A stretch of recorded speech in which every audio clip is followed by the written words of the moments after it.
DAP terkejut dengan pengumuman Anwar. Apa diet Anwar sabotaj negara? Anwar tak layak jumpa agung, kata pakar perlembagaan. Ini maksud sebenar kenyataan Presiden UMNO?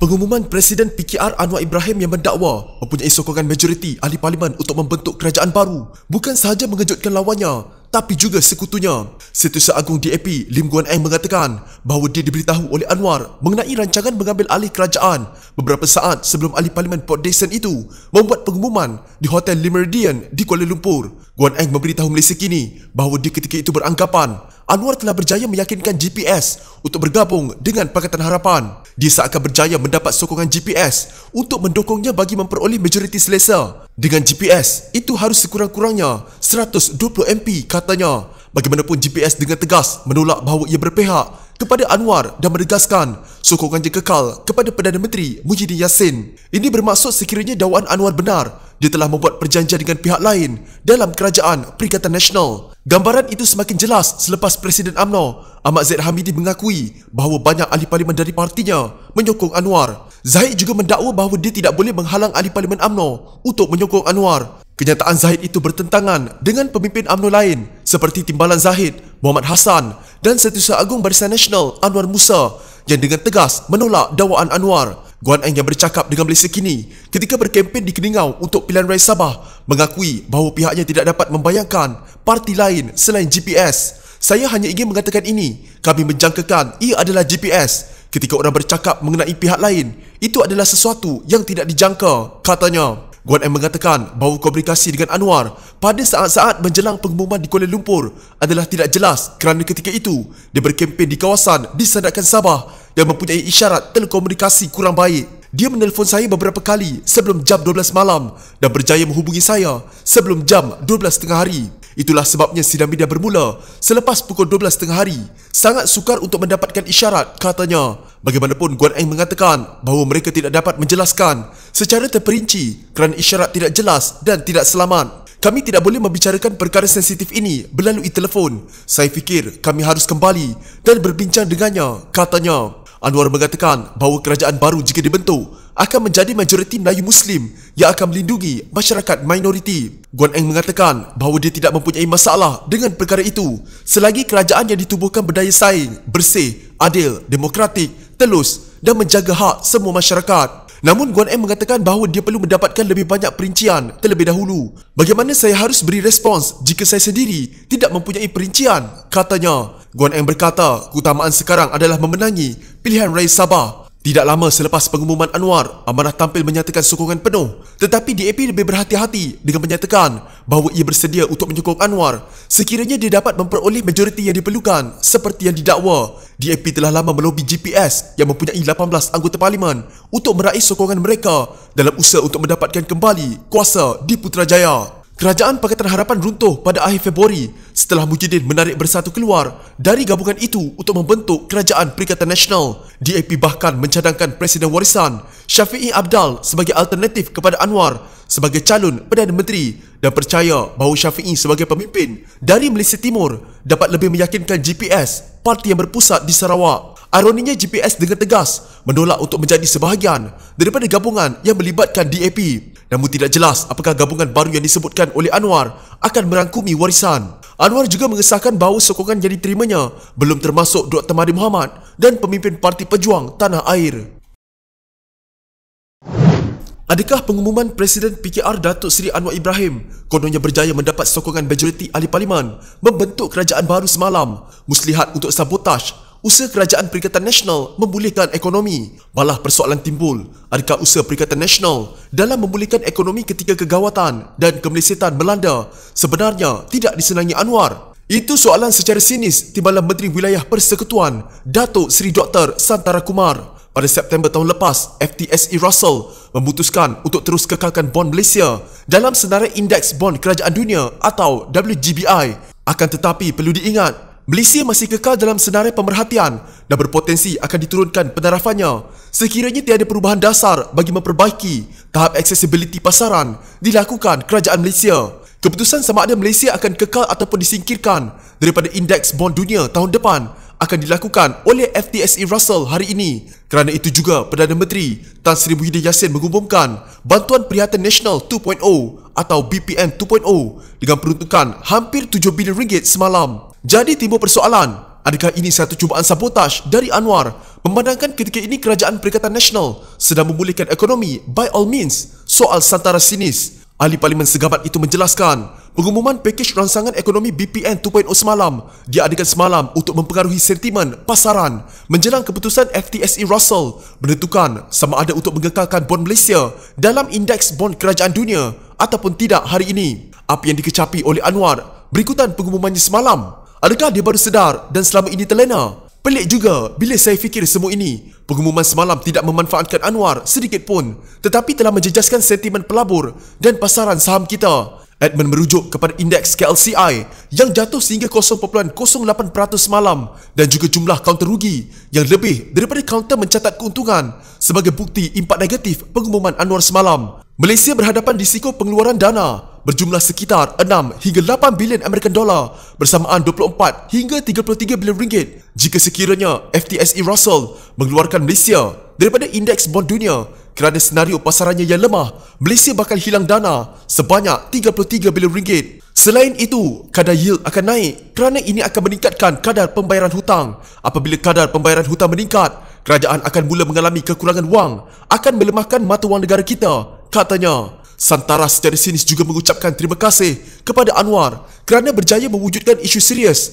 yang bakal memberi kesan kepada ekonomi Malaysia semata-mata dasar nafsu politik. Rakyat harus menilai sendiri siapa yang sebenarnya lebih layak mengemudi kerajaan Malaysia hari ini. Anwar yang menggunakan aspirasi menjadi Perdana Menteri untuk menggugat kedudukan Malaysia dalam WGBI atau Tan Sri Muhyiddin yang memperkenalkan pakej rangsangan ekonomi untuk membantu rakyat dan menggerakkan ekonomi. Pilihan yang logik semestinya kerajaan yang mengambil tindakan untuk menangani isu ini dengan berhemah bukan, ujarnya. FTSE Russell adalah penyedia indeks dunia yang menguruskan pelbagai indeks, data dan analisa untuk memenuhi keperluan pelabur yang terdiri daripada pelbagai kelas aset. Dengan kepakaran FTSE Russell, segala indeks yang dikeluarkan menjadi panduan di peringkat institusi keuangan, syarikat maupun pelabur di seluruh dunia.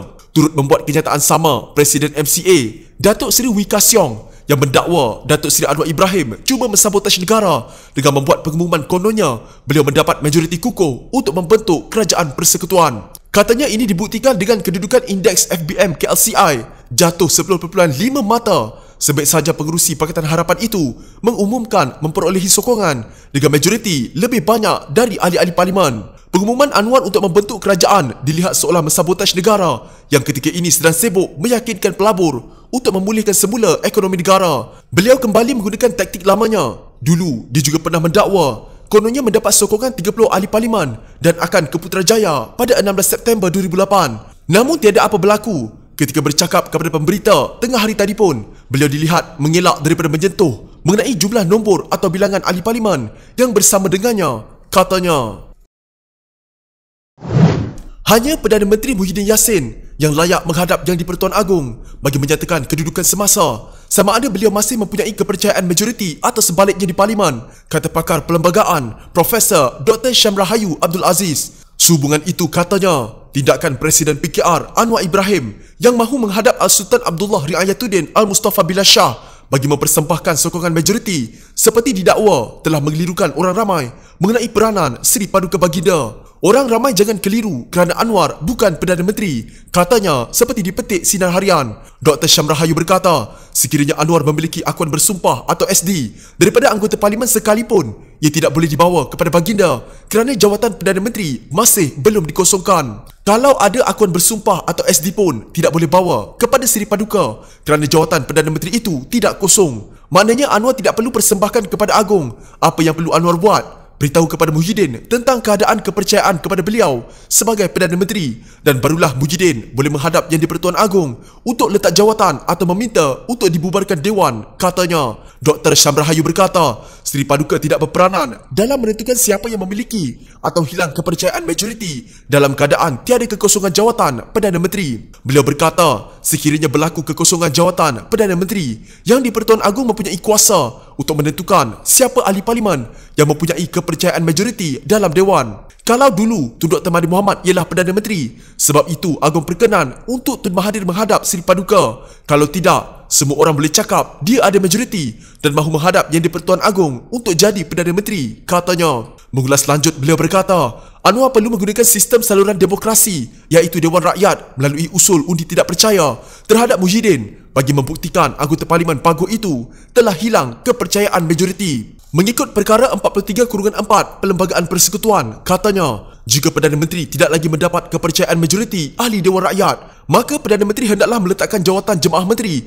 melainkan jika atas permintaannya Parlimen dibubarkan oleh Yang di-Pertuan Agong. Selain itu, katanya, anggota Parlimen yang didakwa menyokong Anwar boleh tampil beramai-ramai bagi menyatakan pendirian agar Muhyiddin mengakui bahawa dirinya telah hilang kepercayaan majoriti. Kalau Muhyiddin datang kepada Agong serta menyembah maklum kepada Seri Paduka Baginda bahawa beliau telah hilang kepercayaan majoriti, barulah kuasa dan peranan Seri Paduka bermula untuk menentukan siapa yang ada majoriti, jelasnya. Semalam Anwar mengumumkan beliau mempunyai sokongan majoriti daripada anggota Parlimen untuk menubuhkan kerajaan baru.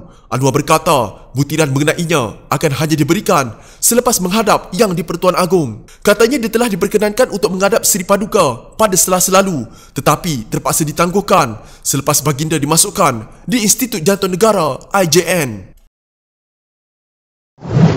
Seorang pemimpin Barisan Nasional Selangor berkata, kenyataan Ahmad Zahid Hamidi tidak dapat menghalang wakil rakyatnya menyokong kumpulan Anwar Ibrahim adalah isyarat bagi memaksa pilihan raya umum ke-15 diadakan secepat mungkin. Ketua Penerangan Barisan Nasional Selangor, Isham Jalil berkata, kenyataan itu tidak bermakna Presiden UMNO itu menyokong pembentukan kerajaan oleh Anwar sebagai Perdana Menteri. Keputusan Presiden UMNO semalam adalah suatu langkah yang bijak dan betul ke arah pembubaran Parlimen dan pilihan raya baru secepat mungkin untuk mengakhiri impas dan ketidakstabilan politik dan ekonomi yang kita hadapi sekarang, katanya dalam kenyataan. Beliau mengulas kenyataan Zahid semalam bahawa partinya tidak dapat menghalang ahli parlimennya menyokong Anwar yang mendakwa mempunyai cukup sokongan untuk membentuk kerajaan baru. Isham berkata, kalaupun benar dakwaan Anwar mempunyai sokongan majoriti wakil rakyat, namun ia tidak akan menyelesaikan masalah kerana ahli parlimen yang sama yang menyokong Presiden PKR itu boleh menarik balik sokongan dan kerajaan akan jatuh sekali lagi. 6 bulan lepas, Perdana Menteri Muhyiddin Yassin juga mengumumkan yang beliau mempunyai cukup sokongan ahli parlimen untuk membentuk kerajaan. Lalu kerajaan bertukar tangan. Jika Anwar Ibrahim berjaya mengumpul cukup ahli parlimen kali ini, maka kerajaan akan jatuh dan bertukar lagi dan dia, Anwar pula, mahu jadi Perdana Menteri. Dan 6 bulan akan datang apabila seorang lagi pemimpin yang bercita-cita menjadi Perdana Menteri memujuk ahli parlimen untuk berubah fikiran, maka kerajaan akan bertukar tangan sekali lagi, tidak melalui pilihan raya. Mungkin selepas ini Syafi'i Abdal, Mukhlis Mahathir atau Dr. Mahathir Mohamad sekali lagi tunggu giliran untuk jadi Perdana Menteri dengan cara ini, katanya. Beliau berkata, pengumuman Anwar semalam adalah simptom yang menunjukkan kerajaan hari ini tidak stabil dan boleh jatuh pada bila-bila masa. Selagi ini berlaku, maka kerajaan mungkin akan bertukar tangan setiap 6 bulan dan ketidakstabilan politik akan berterusan. Sesiapa pun yang jadi kerajaan dalam situasi ini tidak akan dapat menumpukan perhatian kepada usaha pemulihan ekonomi dan akan memburukkan lagi keadaan hidup rakyat. Sebab itu dari dahulu, saya mencadangkan supaya parlimen dibubarkan untuk menyerahkan semula mandat kepada rakyat melalui pilihan raya supaya kerajaan baru yang lebih stabil dapat dibentuk, katanya. Beliau berkata, jika keputusan pilihan raya tetap sama, iaitu kedudukan 50-50, maka rakyat akan berpuas hati kerana mereka telah membuat pilihan. Semalam Anwar mengumumkan mempunyai sokongan dan majoriti kukuh dan meyakinkan daripada ahli parlimen bagi membentuk kerajaan baru. Pengumuman Anwar itu bagaimanapun ditolak oleh pemimpin parti yang menyokong Kerajaan Perikatan Nasional yang dipimpin oleh Muhyiddin, termasuk Barisan Nasional, PAS, PPBM, GPS, STAR dan PBS. Mereka menyangkal dakwaan pemimpin pembangkang itu dengan menyifatkannya sebagai ulangan publicity murahan beliau. Jika anda mempunyai gejala seperti demam, batuk dan sesak nafas, jangan berlengah untuk terus ke klinik atau hospital bagi menjalani ujian saringan. bersama kita tangani wabak COVID-19.